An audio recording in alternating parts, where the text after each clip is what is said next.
This is rise and fall football stories.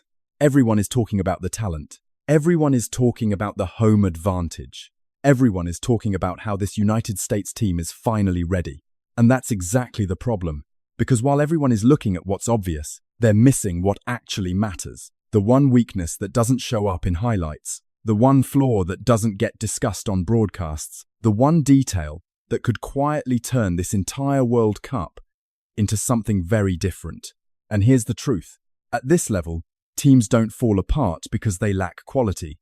They fall apart because of something smaller, something harder to see, something that only shows up when the pressure is highest and the margin is gone. And for the United States, that weakness is already there. Hidden, not obvious, but real. You can see it in certain moments.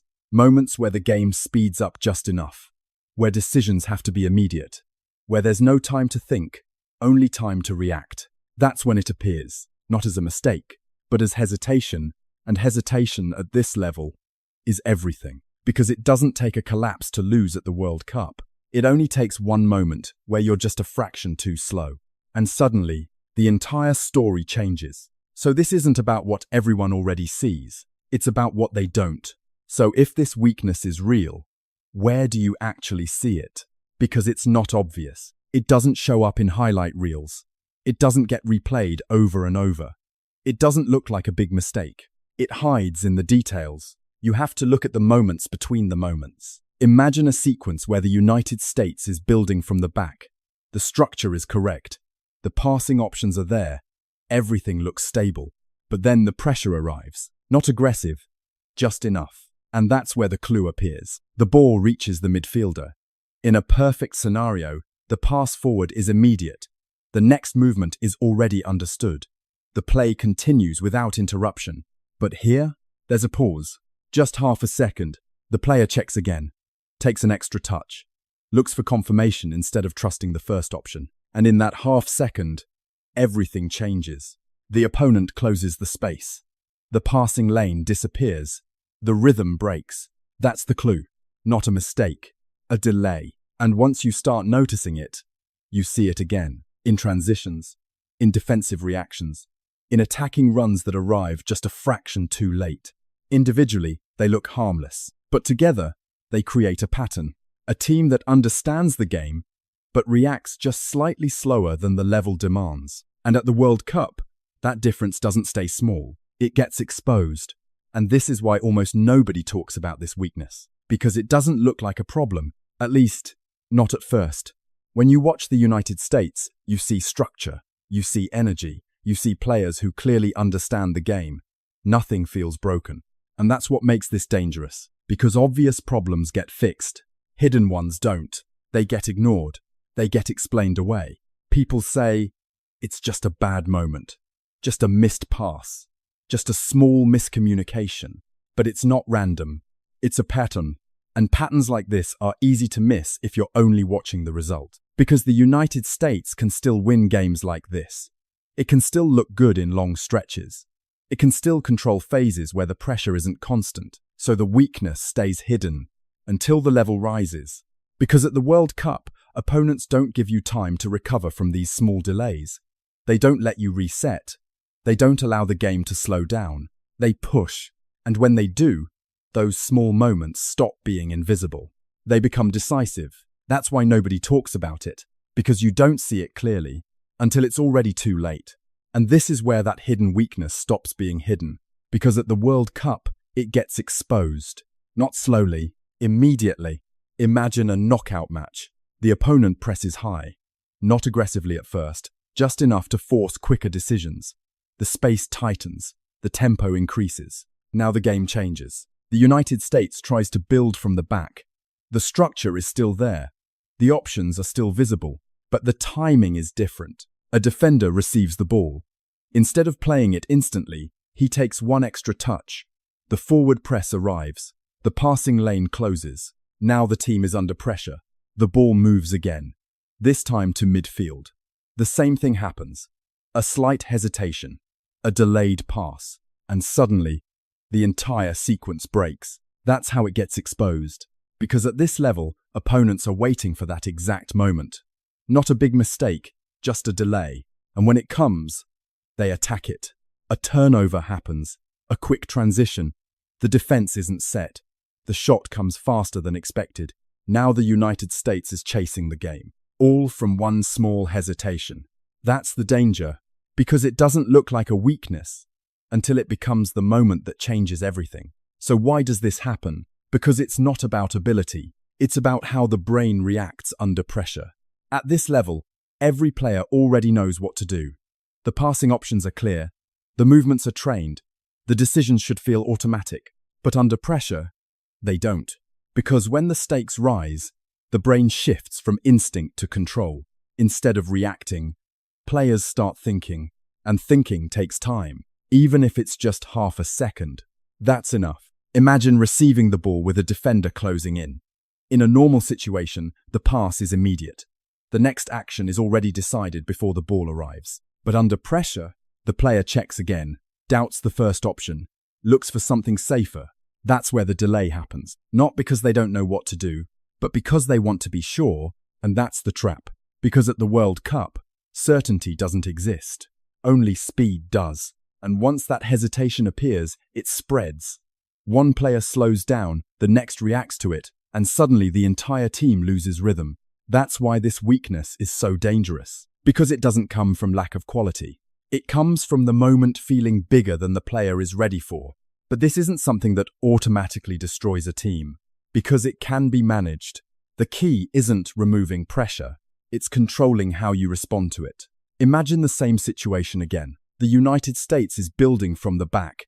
The opponent presses. The space tightens. Everything starts to speed up. But this time, the response is different. The first pass is simple, not ambitious, not forced, just clean and immediate. The second pass follows just as quickly. Now the pressure doesn't build, it breaks. That's the difference. Because instead of trying to find the perfect option, the team commits to the first clear one. The tempo stays high, the rhythm doesn't collapse, and suddenly, the opponent is the one reacting. You can see it in small details. Players move earlier, decisions come faster. There's no pause between actions. That's how elite teams handle pressure, not by avoiding it, but by moving through it faster than it can affect them. And the United States can do this. Not consistently yet, but enough to show it's possible. If they trust the system, trust the first decision, and refuse to hesitate, then this weakness doesn't disappear, but it stops controlling the game. But if that hesitation doesn't get controlled, it doesn't stay small. It grows. And once it grows, it becomes something much harder to stop. Imagine the same match again. The pressure is already there. The opponent is pushing. The tempo is high. And the United States starts to hesitate more often. Not dramatically, just enough. A pass comes late. A run doesn't connect. A defender steps back instead of forward. And now, the rhythm is gone. That's when the game turns. Because once hesitation becomes part of the team's movement, everything slows down. The structure stretches. The spacing becomes inconsistent. And the opponent feels it. That's the moment they wait for. They press harder. They close faster. They force decisions even quicker. Now the United States isn't controlling anything. It's reacting. And that's where mistakes begin to appear. A turnover in midfield. A defensive gap. A transition that arrives too fast to recover. And suddenly, they're behind. That's the worst-case scenario. Not a collapse, but a loss of control that builds until it can't be recovered. All from a weakness that didn't look serious at the start, but became decisive when it mattered most. And if that weakness shows up on this stage, it won't stay hidden. Because the World Cup doesn't just test teams, it defines them, globally. For the United States, this isn't just another tournament. It's the moment where the world decides what this team really is. A rising power, or a team that isn't ready yet. And that judgment happens fast. Because at this level, nobody cares how close you were. Nobody cares how much potential you have. The only thing that matters is what happens when the pressure is highest. That's the standard set by teams like Brazil, Argentina, and France. They don't just play well, they deliver in decisive moments. And if the United States can't, the narrative forms instantly. Not aggressively, but clearly. They're not there yet. That's how it will be seen. And once that perception takes hold, it carries forward. Every future match, every big moment, every opportunity to prove something becomes connected to this failure. That's why this matters. Because this isn't just about one weakness. It's about how that weakness defines the entire story, if it shows up when it matters most. And after everything builds, it always comes down to one moment. Not the full match, not the overall performance, just one decision. Because at the World Cup, games don't break slowly. They flip. Imaginate. The score is level. The clock is running down. The stadium is loud, but the space on the pitch feels tighter with every second. Every player knows this could be the moment that decides everything. And then it happens. The United States wins the ball in midfield. This is the situation they've trained for. The transition is there. The space is opening. The chance is real. But now, the decision arrives. Play forward immediately, or take one more touch. That's it. That's the difference. Because in that half second, the opponent reacts. The space closes. The opportunity disappears. Or worse, it turns the other way. A quick counter. A defensive gap. A shot that comes faster than expected. And suddenly, everything changes. That's how World Cup moments work. Not through big mistakes, through tiny delays. And if that hesitation shows up here, in this moment, there's no second chance to fix it. And maybe that's what makes this so dangerous. Because it's not a weakness you can easily see. It's not about talent. It's not about effort. It's about timing. For the United States, this World Cup was always supposed to be different. A moment to prove that everything has changed, that the gap is gone, that this team is ready to compete at the highest level. But the World Cup doesn't measure what you have. It measures how fast you can use it. And that's where everything comes back to this. One hidden flaw. Not obvious, not dramatic, but real. Because if hesitation appears, even for a second, even in just one moment, that's all it takes. The difference between moving forward and falling short. Between proving the world wrong or confirming every doubt that still exists. And that's the truth. Because this team might be good enough. It might even be ready. But if this weakness shows up when the pressure is highest, none of that will matter. So be honest. Is this team fast enough when it matters most? Or is that one hidden flaw going to be the reason everything falls apart?